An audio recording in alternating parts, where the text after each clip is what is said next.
Hello guys. In this video I'm going to discuss advanced coloring techniques in Flash.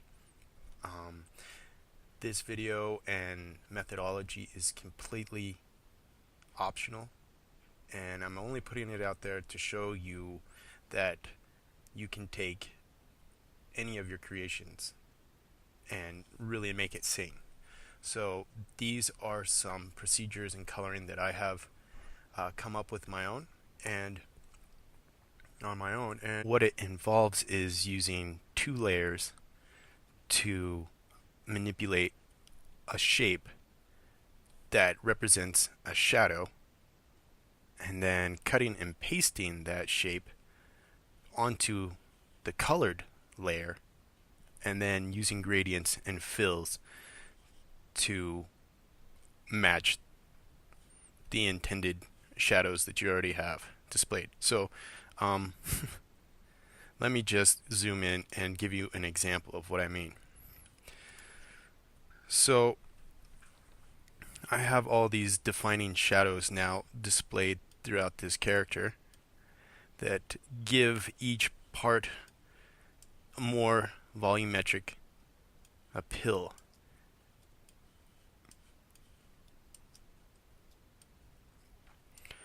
With something like this, it really helps to understand and know your anatomy. Otherwise, you might not be able to get your desired effect.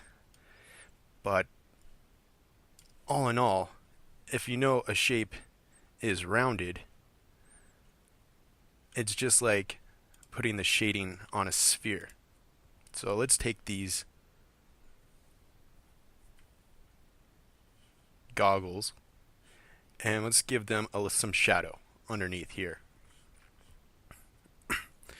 So what I will do is I will lock this layer, and this layer I have labeled lines is actually the layer with this artwork here. So if I click the eye, you can see that that's the layer. I'm going to lock it so I don't affect it, and I'm going to work on this layer 2 right above it to make the shape, the initial shape.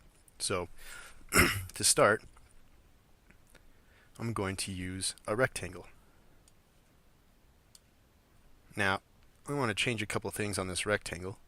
First, I want the stroke to be a hairline stroke, and what that allows me to do is make minute adjustments without the stroke actually getting in the way of what I intend to do.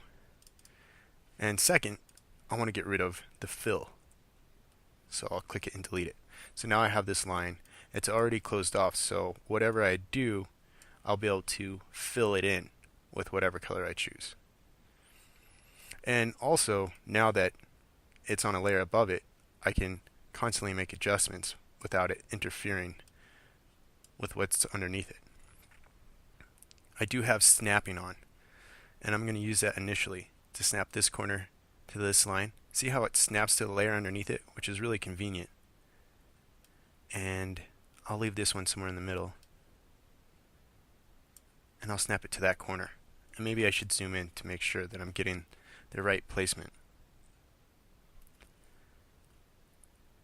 And now I'm going to zoom, or excuse me, I'm going to snap this corner to this outside edge. Now I'm going to take snapping off and adjust this shape.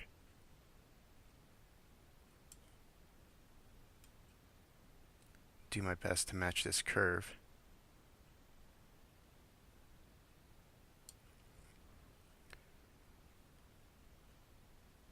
I might actually have to bring that corner down there.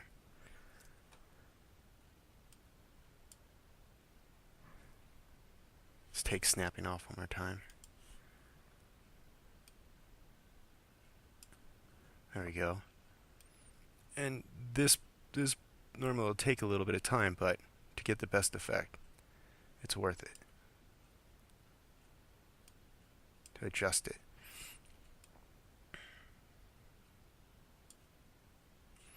Alright, so this shape right here is going to represent the shadow, and I'm going to do it again on this eye. So I'll create another rectangle, get rid of the fill, and turn snapping on. Grab the corner, snap it to about here.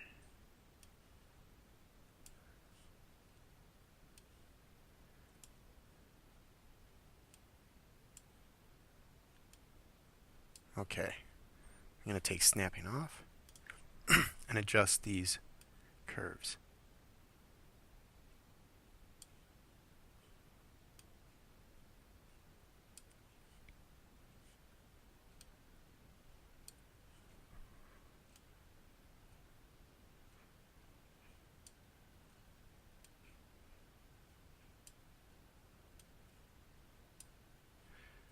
I'm going to adjust this curve to give it that rounded look.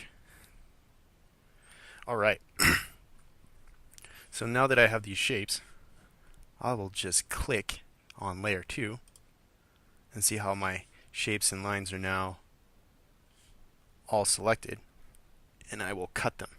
There's two ways to cut them. You can go to edit and click cut, or you can use Command X. Let them cut.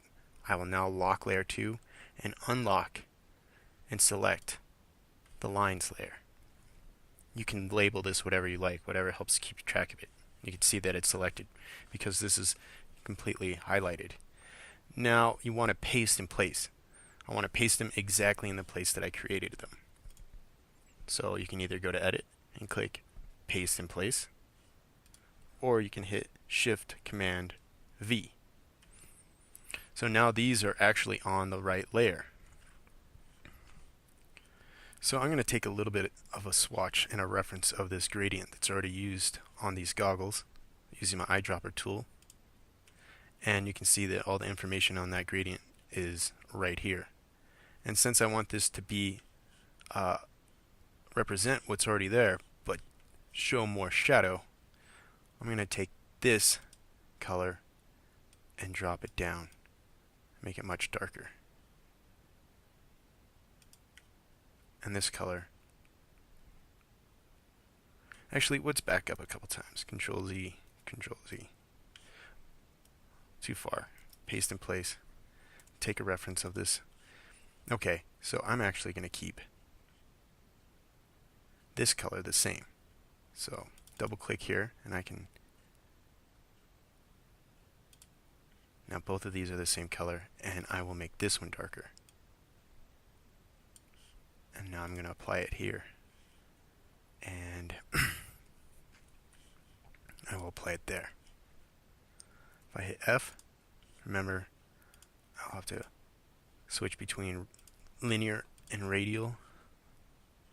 And now I can really expand it so it's keeping the same information.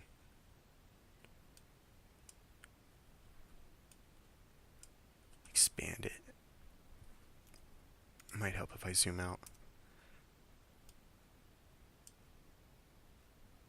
I think that looks pretty good. I'm going to do the same thing for this one.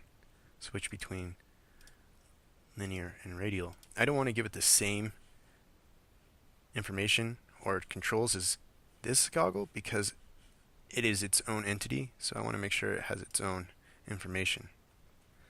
Looks pretty good. I'll double click this line, and there you go. I have this extra added shadow to it that gives those goggles some weight. Makes them stick out better. Alright, for the rest of this video, I'm going to proceed to finish putting shadows on this character, but I'm going to speed it up so the whole procedure will be much quicker, at least 200 to 400 times as fast as it really took me to do it. So, enjoy.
there you have it.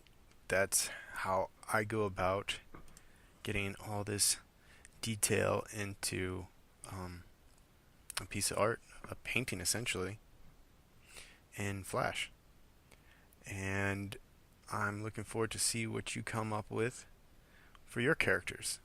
Remember, they don't have to be as detailed, but you know, whatever you want to try, I'm available to help you out. So if there's something you're interested in and you just can't quite figure it out, make an appointment, see me in class, shoot me an email, and we'll see what we can't do. So thank you again.